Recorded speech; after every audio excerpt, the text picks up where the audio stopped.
আমি সর্বশক্তিমান আল্লাহর নামে সশ্রদ্ধ চিত্তে শপথ করিতেছি যে আমি গণপ্রজাতন্ত্রী বাংলাদেশ ও বাংলাদেশের সংবিধান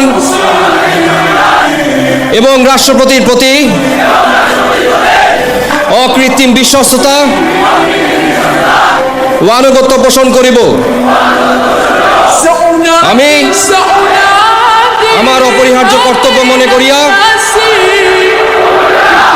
আমার উপর ন্যস্ত বাংলাদেশ সেনাবাহিনীর কর্তব্য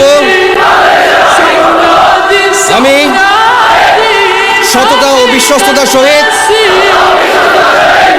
পালন করিব এবং আমার প্রতি জল, স্থল ও আকাশ পথে যেখানেই যাইবার আদেশ করা হইবে সেখানেই যাইব।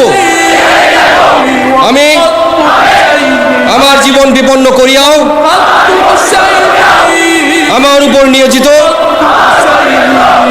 কর্তব্যরত যে কোনো ঊর্ধ্বতন কর্মকর্তার সকল আদেশ পালন এবং মান্য করিব।